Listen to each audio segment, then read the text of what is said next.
The first serious threat came after a Friday night game, when the football player Aaron Hernandez leaned close and calmly explained where I lived, how long it took me to get home, and what time my lights usually turned off. He said it like he was giving directions, not like a warning. And that was when I understood this was not part of the game anymore. I worked as a football referee for years, long enough to learn that players never forgive calls they think are unfair. Most of the time, anger stays on the field, and it burns out once the game ends. Sometimes it follows you, but you learn to ignore it because stopping feels like letting them win. Being Latino added another layer that the league never really wanted to talk about. Insults were disguised as jokes, and threats were dismissed as heat-of-the-moment reactions. Reports were filed, meetings were held, and nothing actually changed. Aaron Hernandez was different from the rest.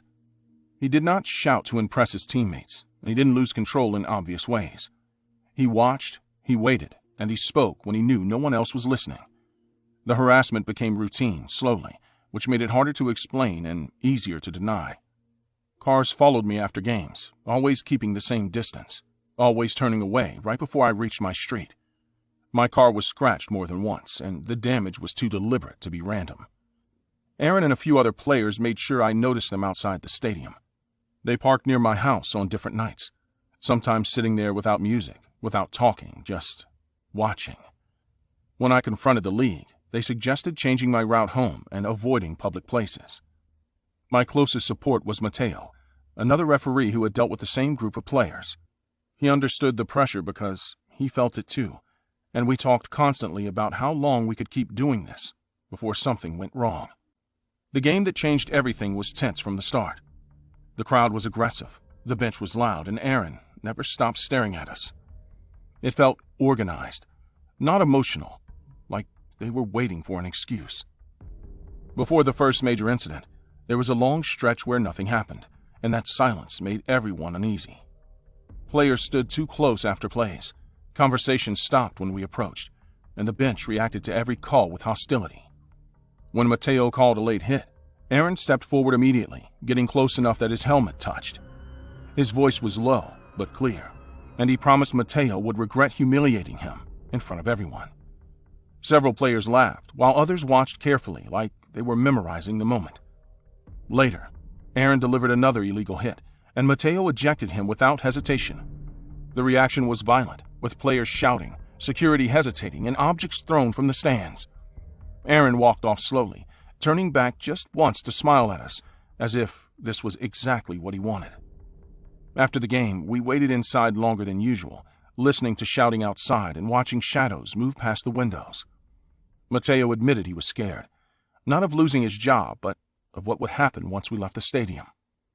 That fear stayed with us in the following days, growing stronger instead of fading, especially when calls and messages started coming from unknown numbers late at night. Mateo was killed 3 days after the game, and the police said the attack was intentional and personal. His body had been mutilated, and the level of violence made it clear that this was meant to send a message, rather than hide a crime. Before the package arrived, there was another quiet stretch that felt wrong, like something was being prepared. When I opened my door and saw the box on my porch, my body reacted before my thoughts did, and I stepped back instead of picking it up.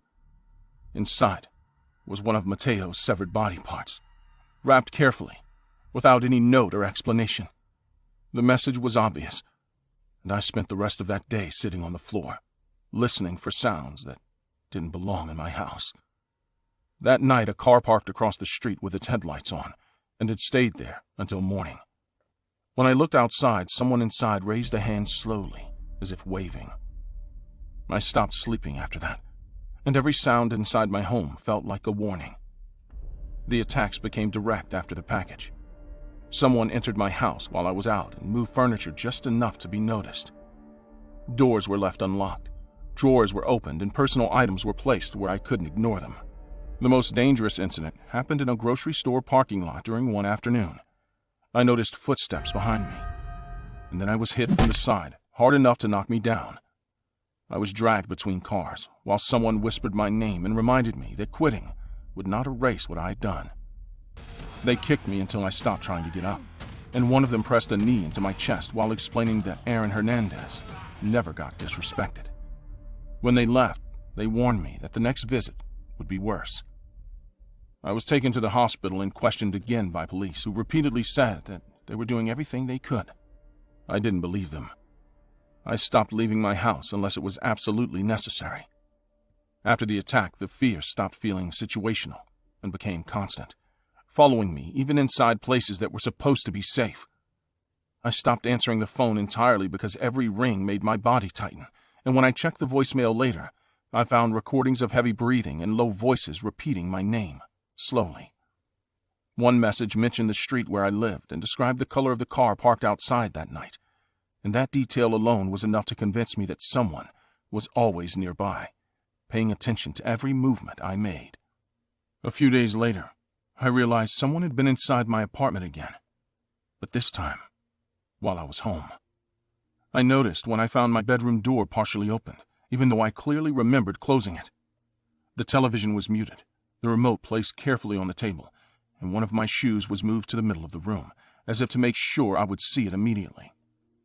I stood there for a long time without moving, listening to the sounds of the building, trying to understand if I was alone or if someone was still watching me from somewhere I couldn't see.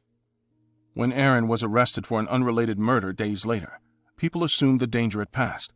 I knew better, because the fear did not disappear. It settled in. Aaron Hernandez received a life sentence, but the relief people expected never came. The damage was already done.